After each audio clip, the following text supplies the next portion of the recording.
Welcome to the Farms in BC podcast. For our spring 2026 market update, we'll be going over all the market trends that we're seeing here in the Fraser Valley and Metro Vancouver of BC.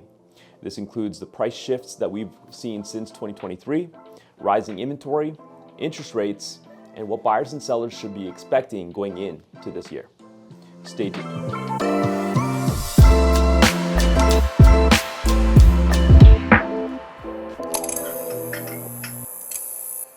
So Nav, let's start off with things here in the Fraser Valley and Metro Vancouver. What are you seeing out there right now? Yeah, it's been a very interesting time since 2025. Since this is the spring market update, I think we've seen a slow start to the new year. The first quarter, we've seen a spike of inventory. We've seen price adjustments. We've seen different behaviors of buyers. We've seen a lot of educating that needs to be done with sellers. We've also seen how the banks have been reacting. There's been a lot of change. There's going to be, from late 2025 to now coming into this quarter, the first quarter of 2026, we've seen a lot of change. And it's come very fast. Mm-hmm. It's something that we expected. We did expect this to happen, but we expected it to happen all throughout 2026 on a slower pace. What we've seen is it really rapidly expedited since first week of January. Mm-hmm. And we've been on that trajectory, I would say probably till last week. Mm-hmm. And I think what we've seen here in the last week, the change has been is we're starting to see a little bit of more positivity in the market. We've seen a little bit more call volume. We're seeing a little bit of more showings come up, but the trajectory for 2026 is still the same. Mm-hmm. Prices, I think, are going to stay low, possibly even come down a little bit further. And we are my feeling is we're going to start seeing sales increase. Not prices, but the number of sales. Mm-hmm. Yeah. Mm-hmm. So a very interesting time.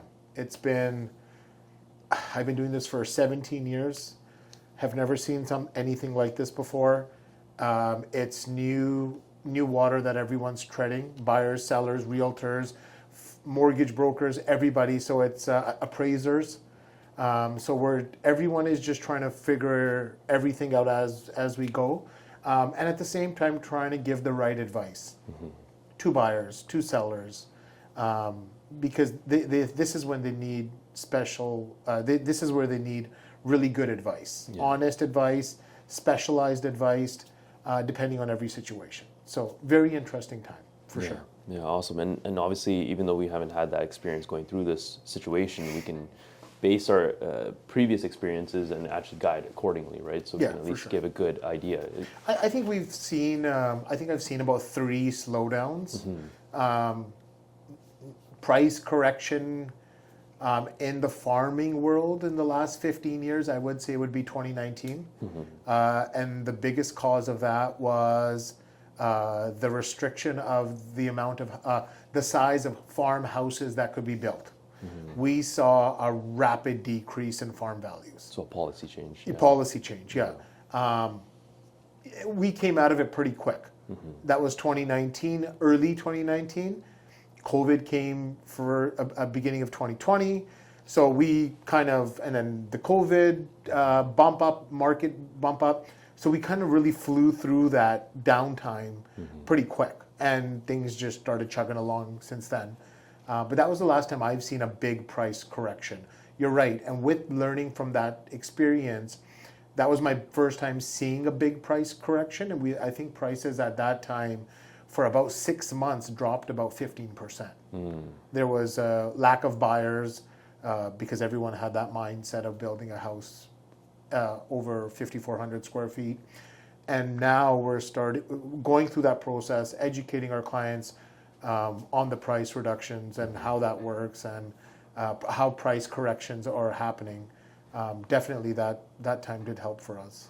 Yeah. And I mean, in this time, it seems like it's mostly just macroeconomics. It's mostly just, I mean, even the weather played a role in this year. Yeah. Everything kind of came earlier because the weather was just warm. Yeah. There was no real winter. So these kind of things play a factor. So let's get right into the prices themselves. So how much have they really shifted then since 2022 and 2023? So the peak of market was March of 2022, and I believe on an overall, now this is very subjective to different product classes. You know, the bigger the farm, the prices haven't come down too much because they didn't really skyrocket too much. The smaller the parcel, the cheaper the price point. The prices were high; those were taking the biggest hit. I would say I would say about a 25% reduction value in price, 25 to some products even up to 30% from the peak of 2022. So that's how much they've adjusted down. That is also it also varies for the location. Yeah. Some locations there's usually one area in every city. So township of Langley, I would say, is dominantly Campbell Valley, close to High Point, South Langley.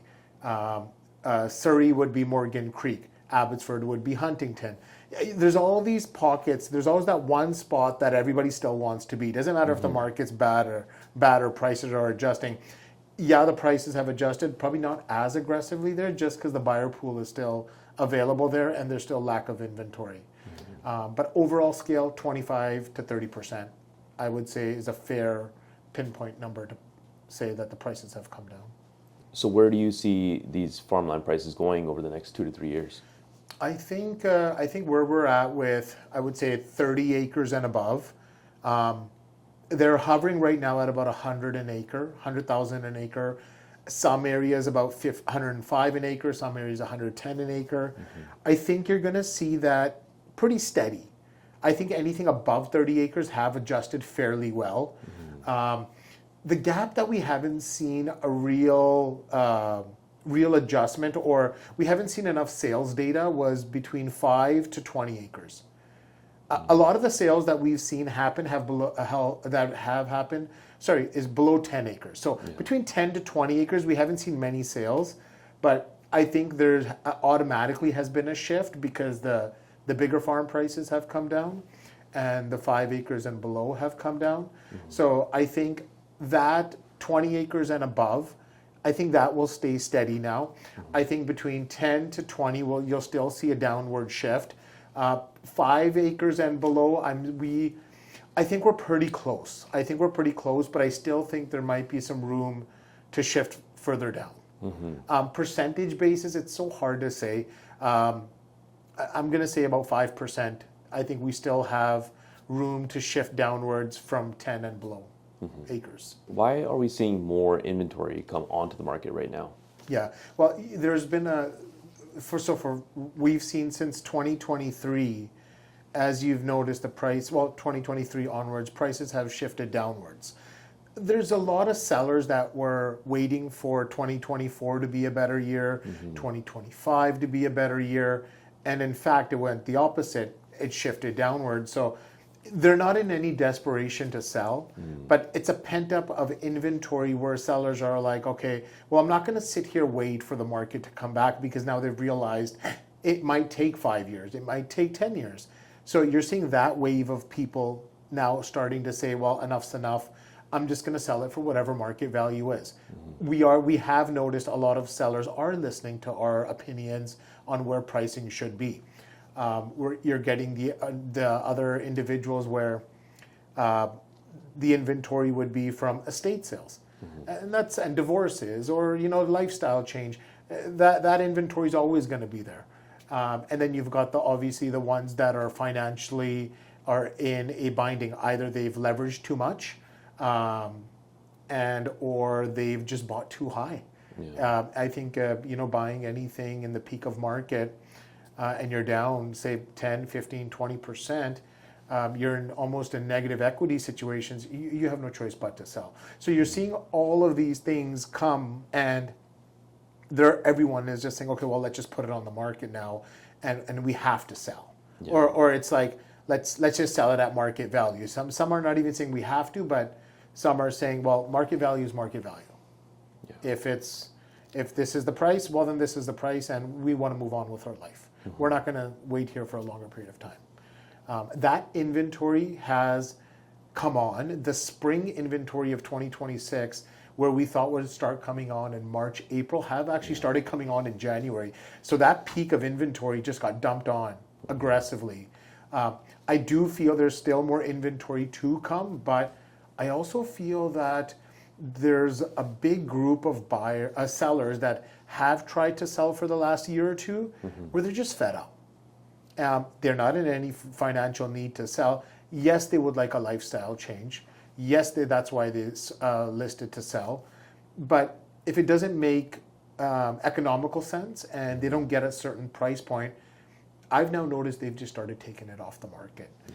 Okay, it may not be the best time to sell, and yes, they've got this. They've lowered their expectation in price, but they're not achieving that. So they're saying, you know what? Let's wait till maybe one more year. So what we're seeing is a lot of people taking off their properties off the market to, not a whole lot. I would say maybe 10% of the inventory that's been on the market. But you are seeing that mind shift change on some of the sellers. And I think it's also one of those things where it's 2021 plus 5 years. If they were lucky enough to hold for 5 years, now is that time where it's kind of coming up due, right? So that 2026 renewal period. Correct. So that's one big thing, and the other thing is normalization. So people are just understanding that this is it now, right? This is nothing's going to really change here materially for the next couple to 3 years. Yeah. Obviously macroeconomics and politicians and all this and that. So everything's kind of locked in for the next 2 to 3 years. Yeah, even inventory. We've denied more listings than we've actually taken in the last 6 to 8 months. It's you get these calls to come do an evaluation.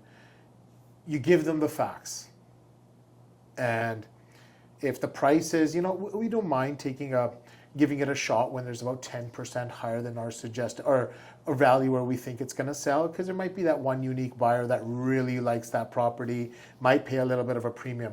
But when you're 15, 20, 30% over market, we just know it's not going to sell. And we're just not going to be able to just pull a rabbit out of a hat and find this magical buyer. It's very rare. Buyers are very shrewd. Buyers have a lot of selection. Buyers are very picky. I've noticed even if they like a property, they're not jumping to write the offer. They know they like that property, but they still want to see everything else. And then even once they see everything else and they like that property, the negotiation starts, but it's very aggressive. Out the gate, they're coming in a lot lower than expectations are, right? So it seems like there's a lot of financial pressure right now. There's a lot more distressed properties, at least we're seeing, foreclosures and whatnot. What are you seeing on that front? I think it started heavily in mid-2025. We kind of predicted we predicted early 2025, late 2024, that we knew this was coming because we would get the calls years in advance. I think everything's come to fruition. I think the bulk of the foreclosures, what you've seen, you'll see them throughout till the end of this year. There's a lot of people that have either sold, refinanced, because these financial pressures has been going on for 3 years. The first 2 years were people that were they were really desperate, and then as time progresses, a lot of the people, they've had good cash reserves. Either they're running good businesses, they can still make the payments, but you're gonna still see a few more foreclosures throughout the remainder of the year. I think you're gonna see that really taper down in 2027, 2028. Yeah, this year will be the peak for foreclosures. Yeah. So I guess at the end of the day, what kind of farm properties are actually selling really well right now? Anything that is priced sharp. Anything that is a deal. So usually the answer would be to that question, is anything less than 10 acres, Jay, with a nice house? We're seeing bare land sell. Big parcels are still selling, 20 acres, 30 acres, 40 acres, as long as it's a deal or it's priced very sharp. 5 acres are selling bare land, 5 acres with a house, 10 acres with a house. Everything that is priced to today's market and is priced very sharp, and the buyer is feeling like they're getting a deal, they're selling. Anything that's overpriced is just being completely overlooked, or if the buyer really likes that product, they're battling, do they write or do they just wait and see if they reduce? So the sellers that are overpriced, they're kind of potentially losing these buyers. But that's the short answer. Everything is still selling. If it's price sharp, if there's good marketing behind it, everything is still moving. That's no different than farmland to development property to condos, townhouses, detached. You have to adjust to today's market value. You put it out there correctly, and at the right price, it will still sell.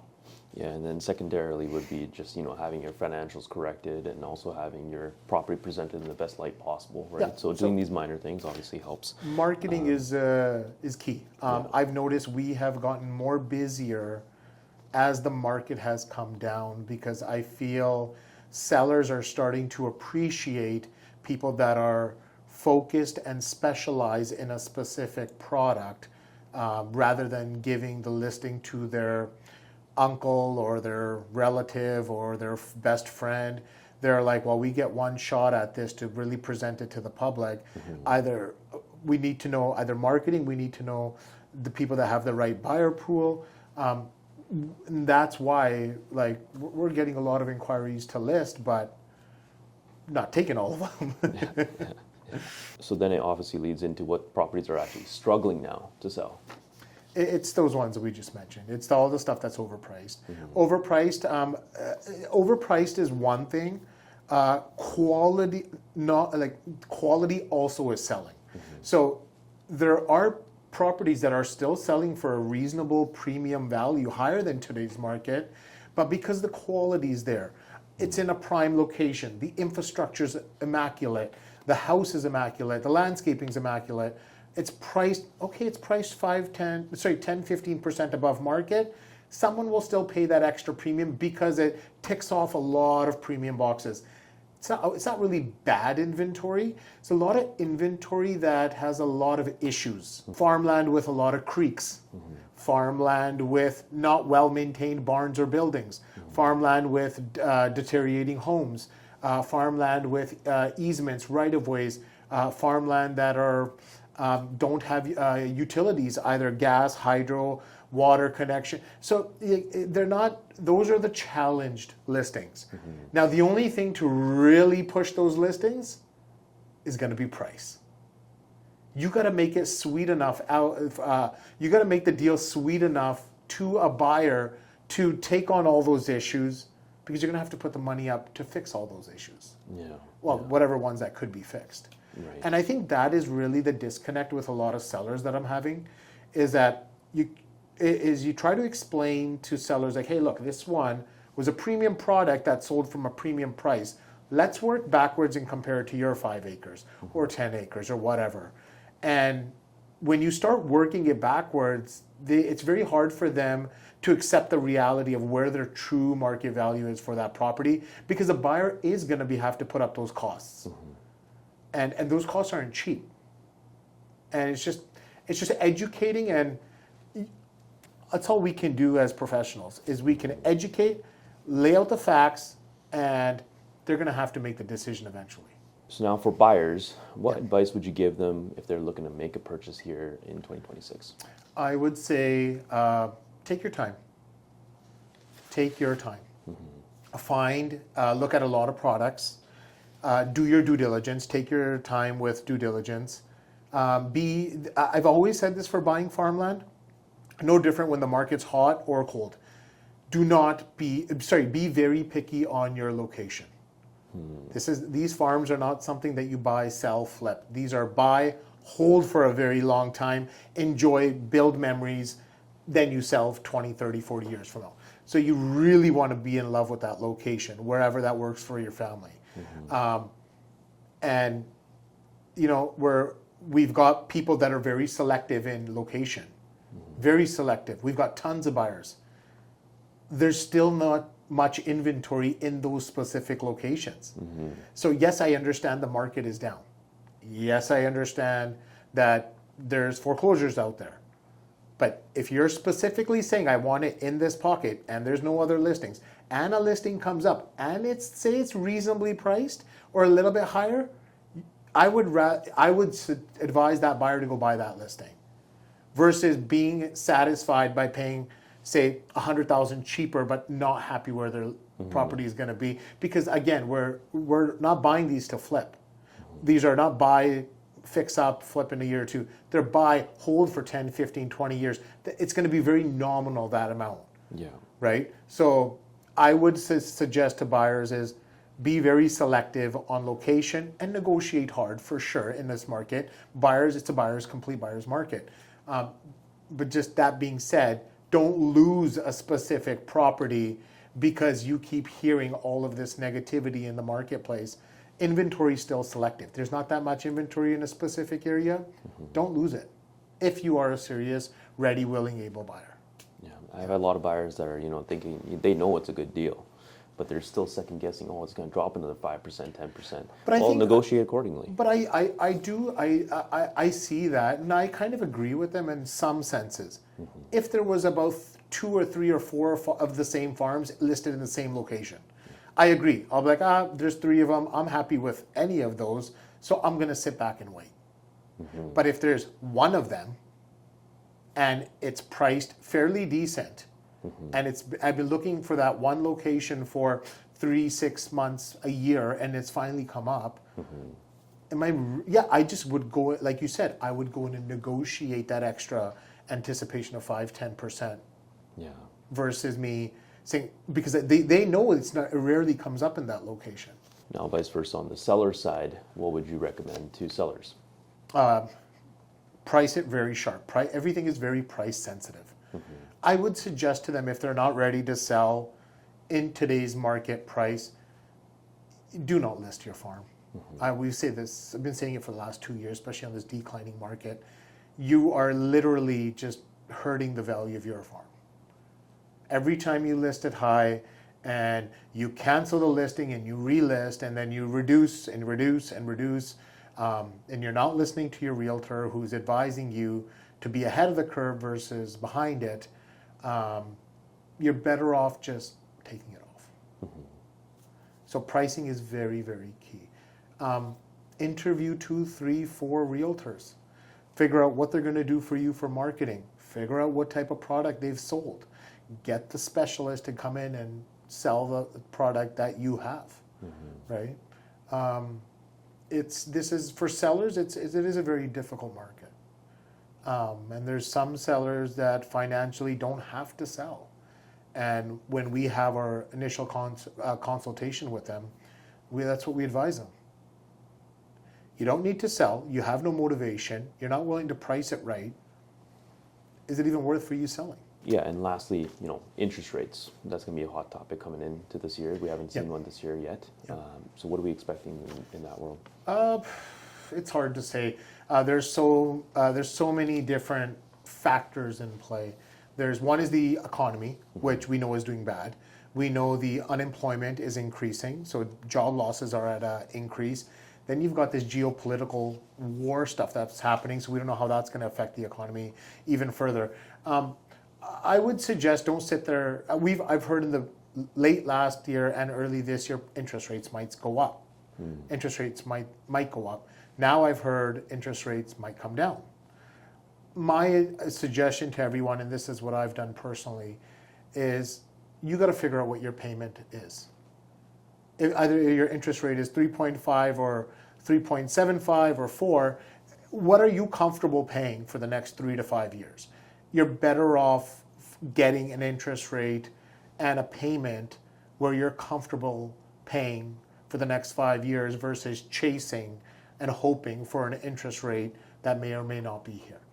You exposing yourself, and if we have higher inflation, you exposing yourself, interest rates have no choice but to go up. You're putting yourself and family in a position where it's too risky. And if it goes to 4.5% versus where you could have locked in for 3.8, but you were waiting for the 3.5 and it just didn't come.